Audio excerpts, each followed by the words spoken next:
Ama, ngồi mèo này con à? Ama ngồi mèo này con à? This is the earliest memory of my mother when I was a toddler, as she held me and rocked me, soothing me when I got upset when my ear infection caused a temporary loss of hearing. She was singing to me.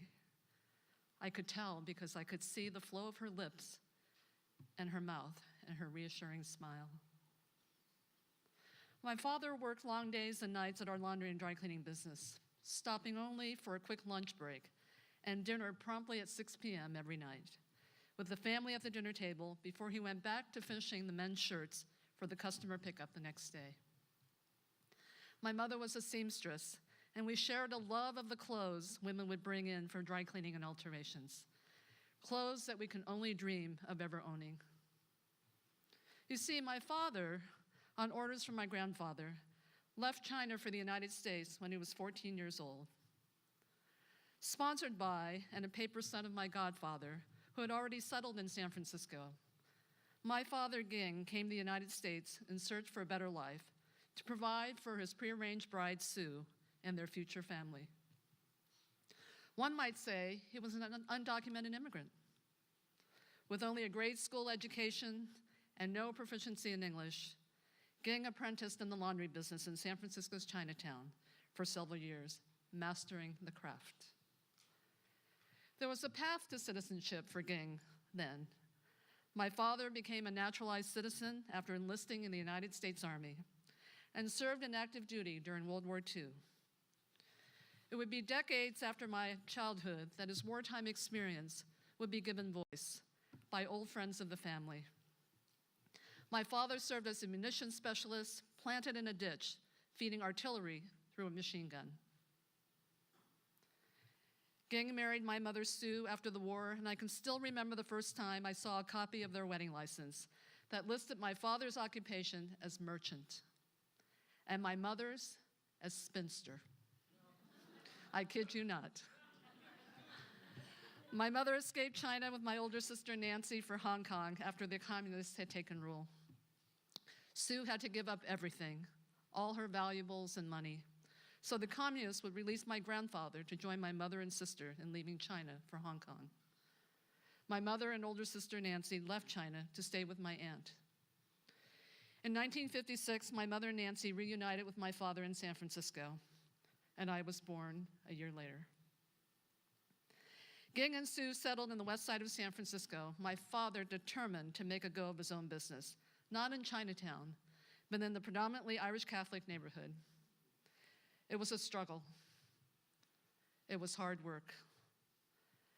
I remember as a child looking at my father, who rarely smiled and wore the stress of how to make ends meet on his face. Was this Gim's son, the gold mountain, the America Ging's father had dreamed about for his son to be a part of? How would we make it, I often heard my father ask my mother, in their bedroom on the other side of the accordion door, next to the sofa bed I shared with my sisters. My mother, Sue, soothed Ging's worries, yet also faced the brunt of his anxieties. You see, my mother was confident. She was a risk taker. She had experienced rationing in China. She had left siblings behind in China, and she lost everything to be able to leave China. Here in the land of the Golden Mountain, Sue experienced a freedom that allowed her to dream about possibilities. Here in America, you could work hard and have something to show for it. Here in the west side of San Francisco, neighbors representing the melting pot of Europe and the Middle East and China all shared the same dreams for a better life for their children. Yes, with struggle, but buoyed by a strong sense of community. As a child, I never grew up knowing I was poor because we were rich in values. The value of community, that if anyone was left behind, this would be a stain on the entire community. The experiences of my childhood are etched in my memory. Not speaking English until I entered kindergarten, and honing my English by watching game shows and reading during the summers, I remain close to my 4 sisters to this day. After all, we had each other's back growing up. Nancy, the oldest, and I, the second oldest, made sure we moved my younger sisters to the dry, warm part of the pulled-out sofa bed after one of them wet the bed.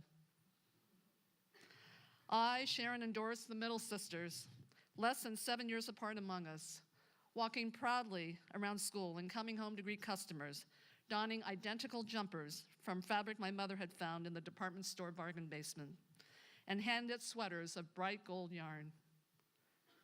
And one of the special memories, one I will cherish, of my father smiling. Yes, smiling with joy. When my 3 youngest siblings were born, I remembered the routine. My mother would go into labor. My father, unable to leave the business, would call a yellow cab to take my mother to Chinese hospital in San Francisco, Chinatown. The phone rings a few hours later to announce it's a girl. And a few days later, my mother comes home in a yellow cab with a new baby sister. First one was Doris. This happened again when my sister Jenny was born.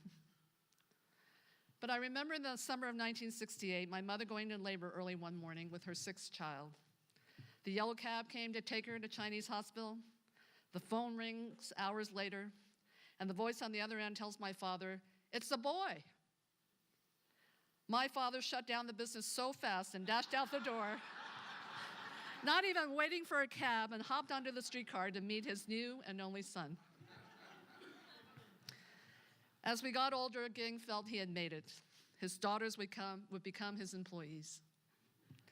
While we received no pay or allowance, the many lessons of running the business were just compensation. Our father discouraged us from participating in after-school activities. As far as he was concerned, his daughters were not destined to go to college. Why, when he couldn't even afford to pay for college? When you graduate from high school, Ging would often say and often remind us, you go out, get a job as a secretary, and you will grow up to marry a man who will take care of you. College was out of the equation for attaining success. Yet Ging would constantly remind us, be sure you shake another's hands firmly and look them in the eye when you speak to them.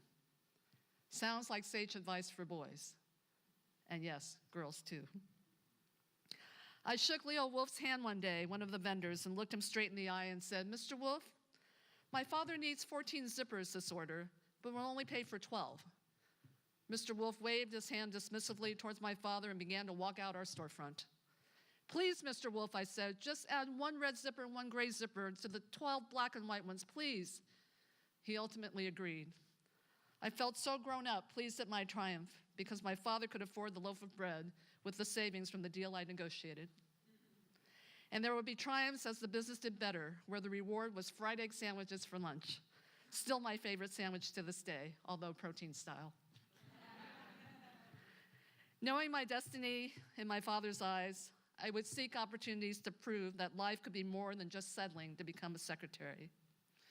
He entrusted me with the financial transactions of the business, where every week, Ging would hand me a cigar box of papers and receipts to sort through. How much money we took in, how much we paid out, doing the banking, and if we had anything to report, submit tax returns to the State Board of Equalization. I could see money was tight. Many weeks not making enough and needing to cut back on business supplies, groceries, milk money at school. My father and I shared a love of politics, but he was not political. I did not know much about politics, but we shared many an hour during prime time in the 1960s and 1970s, watching the national conventions, by explaining how the Electoral College worked, and describing to Ging the roll call of states that occurred, where each state was located in proximity to California. So it came as no surprise, yet I was nervous just the same, when Ging, upset about my younger sister being in the first year of the school desegregation busing program, when the local elementary school was just 2 blocks away, when he asked me to represent the 4 Chinese American families in the neighborhood before a town hall meeting of the San Francisco School Board. I was to make the following statement. Dear school board members, please do not bus our children across the city. If an emergency happens with our children, because we do not drive, it would take us well over 2 hours on public transportation to pick up our children. Please used the money on the busing program to improve all of the schools throughout San Francisco. When the town hall convened, I took my turn to make this statement. I was 13 years old, and the busing program lasted for the better part of the next 3 decades. While we did not prevail, that experience before the local town hall of the school board stayed with me by reflecting how I served as a voice for someone. What became that voice stirred my soul deeply. How I could become a voice for those whose voices weren't developed yet, or whose voices were intentionally muted. That I could be a voice for those young men in their early 80s who were dying of HIV/AIDS. That I could be a voice for immigrant families, just like my parents, who needed a helping hand to get started. How I could be a voice for those who are ignored, who live in the shadows, because government had failed to help. And this soul that was stirred felt a longing to do more, to do more. And coupled with my love for money and finances that I had honed in the family business, I understood that this could be a powerful thing. Not powerful in terms of how I would amass power, but powerful in terms of how I could really help everyone gain an equal shot. And this became my life's journey. And when I think back about what brought me here, and thinking how just minding the store from the family business, that I can now have the great privilege of minding this store for our great state of California as the CFO of the 5th largest economy in the world. And I look to my mother today, 95 years old, and still living for her children, her 7 grandchildren, her 2 great-grandchildren, and understanding that there are still life lessons that she needs to impart.